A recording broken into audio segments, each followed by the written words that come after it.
You would think Elon Musk, with this achievement and the others you noted, would be a hero, but among the left, he is as hated as Donald Trump these days. They're attacking Tesla dealerships, they're vandalising random Teslas. Trump is calling these attacks a form of domestic terrorism. Do you consider this an act of domestic terrorism? I think so. Why? I think that if and when they catch the people, and I hope they do, the good thing is they have a lot of cameras in those places, and they've caught some already having to do with that. I think that you will find out that they're paid by people that are very highly political on the left. Ami, the New York Post reports anti-Tesla protests. Some of them are being fueled by a Democratic mega donor whose ex-husband is one of Elon Musk's closest pals. So that sounds a little bit personal, but I'm not suggesting she's behind any of these firebombings or acts of vandalism, but the destruction and the activism that's turned into violence here is quite disturbing and almost reminiscent of what we saw during that summer of love with the BLM riots. Yeah, it is disturbing, and we're going to see a lot more of it, unfortunately. Look, the Democrats, they're such two-faced hypocrites. It really makes me sick, right? Hate Elon Musk, but they love their billionaires. They love their Jeff Bezos and George Soros and J.B. Pritzker and Tom Steyers, and I can go on and on. Their list of billionaires is long. Might be longer than the Republicans' list. Yeah, and they're going after.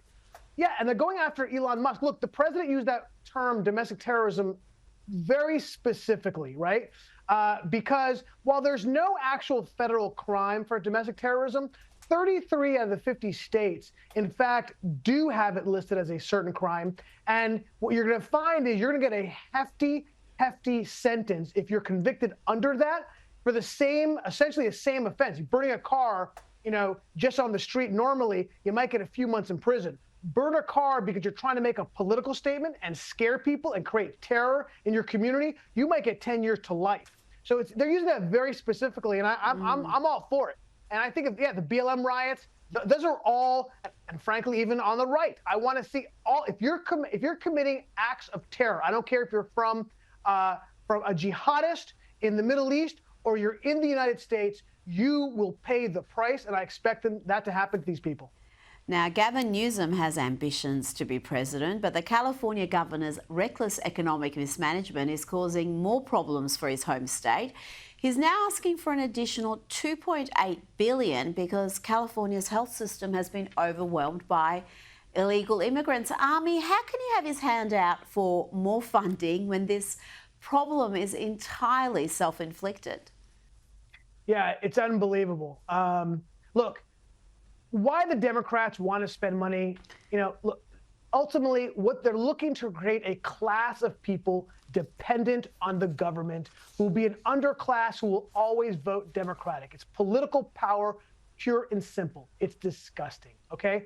California, I think a lot of people don't realize, last year California passed a law saying that Medi-Cal, which is the state Medicare system, will cover illegal immigrants.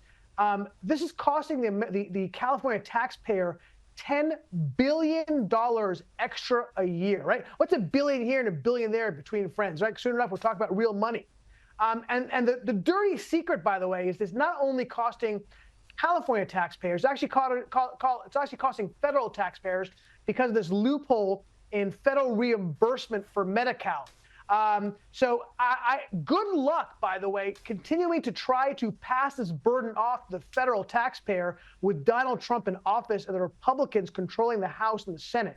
I think they're going to find a way to close this loophole very soon. And California, you're going to be having to carry this burden all on your own. Now, this is a warning for Democrats. I know, Rita, you're going to think I'm crazy. You're going to think I'm unhinged when I tell you this. California is not lost to the Republicans, okay? This is the way the political system works. It ebbs and it flows, and it sometimes ebbs and flows over periods of decades. It truly does. But it can turn around. And I think you're going to push it to a breaking point where California voters are going to say, enough. We cannot stand this anymore, okay? And a watershed event may, in fact, be the $30 billion, maybe up to $50 billion that California taxpayers are going to have to pay for the California wildfires because of Democratic incompetence. Layer that with all this other budget shortfalls that we're talking about, I think you're going to find that the Democrats not only have a massive problem nationally, but in California and other states as well.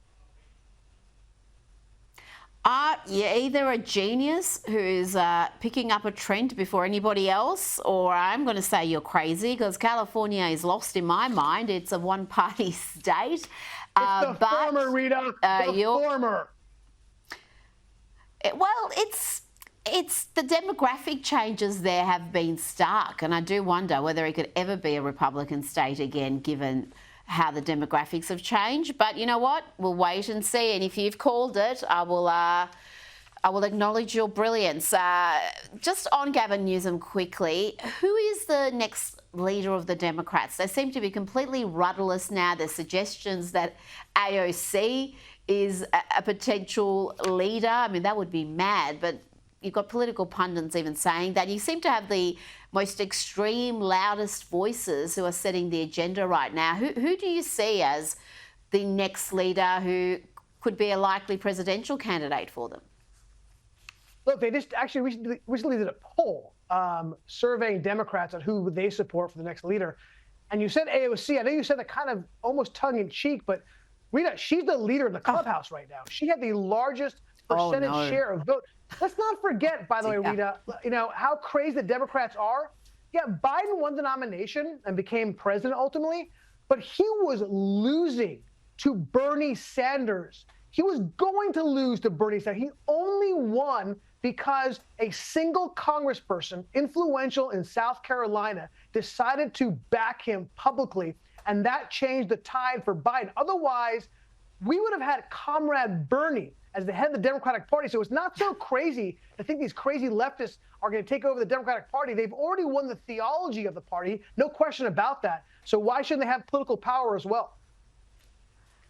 Oh, President Alexandria Ocasio-Cortez. I can't wait to see that. It's never going to happen. Americans will never be that crazy ever. Ami Horowitz, thank you for your time tonight. Always a pleasure.